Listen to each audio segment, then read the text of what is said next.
ইতিমধ্যে সম্পূৰ্ণ হাঁহিন ৰাতি তেওঁলোকে ফূৰ্তি ফাৰ্তা কৰি ইতিমধ্যে ভুইৰোৱা পৰ্বত তেওঁলোকে অংশগ্ৰহণ কৰিছে। মূৰত জাপি পিন্ধি পথাৰত নামি ভুইৰোৱা পৰ্বৰ শুভাৰম্ভ বিধায়ক পদ্ম হাজৰিকাৰ।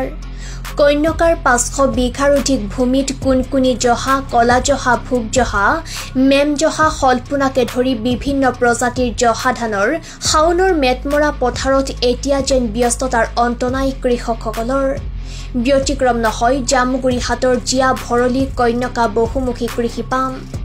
কন্যকাৰ অধ্যক্ষ বিধায়ক পদ্ম হাজৰিকাই সম্পূৰ্ণ মাংগলিক পৰম্পৰাৰে মূৰত জাপি পিন্ধি পথাৰত নামি প্ৰায় শতাধিক ৰোৱনীৰ সৈতে ভুইৰোৱা পৰ্ব আৰম্ভ কৰে। নাচি বাগি বিহু গাই আনন্দ ফূৰ্তিৰ মাজেৰে আজি 500 বিঘাৰ অধিক ভূমিত আৰম্ভ কৰে এই ভুইৰোৱা কাৰ্য।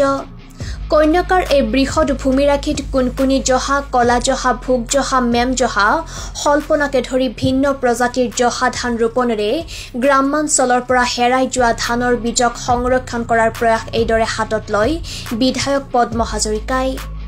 কেইবা শতাধিক ৰোৱনীক লগত লৈ ভূই ৰোপণ কৰি বিধায়ক হাজৰিকাই কয়, অসমীয়া সংস্কৃতি ঐতিহ্য পৰম্পৰা ৰক্ষাত কন্যকা কৃষি কামে পূৰ্বৰ পৰাই প্ৰচেষ্টা হাতত লৈ আহিছে। তাৰ ব্যতিক্ৰম নহয় এই ভুইৰোৱা কাৰ্য। আজিও ভুইৰোৱা স্থানৰ পৰাই বিধায়ক হাজৰিকাই চহা অসমীয়াক mothers day, father's day, Valentine day, daughters' day আদি বেপেৰুৱা সংস্কৃতি পৰিহাৰ কৰি অসমীয়া চেতনাৰ উদ্বুদ্ধ হৈ জাতীয় সংস্কৃতি ৰক্ষাত মনোনিৱেশ কৰিবলৈ সকলো পক্ষকে আহ্বান জনাইছে। জামুগুৰি হাটৰ পৰা June Bora report, PI news. যাতে মাটি আমাৰ এনেই নাথাকে, চনে পৰি নাথাকে, হোলা চোলা যি য'ত আছে সকলোৱে যাতে আমি ধান খেতি কৰিব পাৰোঁ, তাৰ কাৰণে আমি 200ৰ ওপৰত আজি শিপিনীক লৈ পেলাই কেনেধৰণে কৃষকক লৈ পেলাই আমি কঠীয়াত উঠাই পেলাই আমাৰ কন্যাকা পৰিয়ালে সকলো কামত লাগি গৈছে যে আমি আমাৰ পৰম্পৰাগত ৰীতি নীতি মতে খেতি পথাৰ।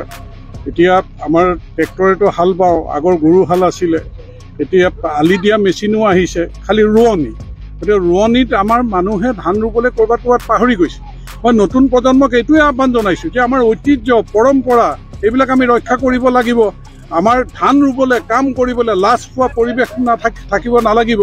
আমাৰ গাঁৱৰ মহিলা আহি কেনেকৈ আনন্দমুখৰ পৰিৱেশত গীতে মাতে কেনেকৈ সহযোগিতা কৰিছে। ইয়াতকৈ আনন্দ আৰু কি হ'ব পাৰে যে কৰ্মমুখী হৈছে মানুহখিনি।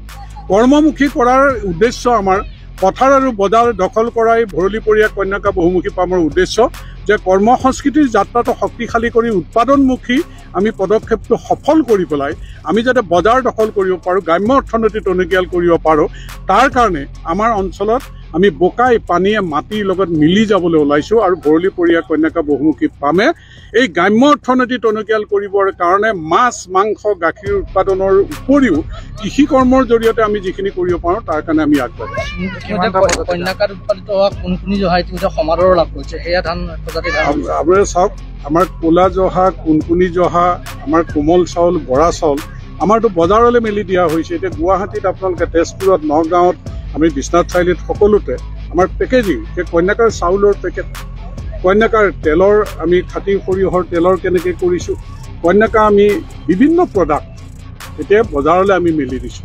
আৰু কিমান ল'ৰা ছোৱালী আমি আচলতে তাতে জড়িত কৰিবলৈ সক্ষম হৈছোঁ যে স্বনিৰ্ভৰশীলৰ যিটো যাত্ৰা আমি ল'ৰা ছোৱালী যাতে বহিৰাজ্যত গৈ হাবু দাবু খাব নালাগে, আমাৰ মাটিত পৰিয়ালৰ লগত থাকি যাতে পেটৰ ভাত মোকলাব পাৰে তাৰ লক্ষ্যৰে আমি আগবাঢ়িছোঁ। গতিকে আমি ৰাইজৰ আশীৰ্বাদ বিচাৰিছোঁ আৰু আপোনালোকৰ ইতিবাচক প্ৰচাৰে আমাক যথেষ্ট সাহস আৰু প্ৰেৰণা দিছে যে সংবাদ মাধ্যমেও যিখিনি ইতিবাচক প্ৰচাৰ কৰিছে যে কন্যাকা পৰিয়ালে আমি ইয়াৰ পৰা ইনস্পায়াৰ হৈছোঁ যে আমি আৰু কাম কৰিবৰ কাৰণে আৰু মানুহ সংগঠিত কৰিবৰ কাৰণে আচলতে আমি সাহস পাইছোঁ।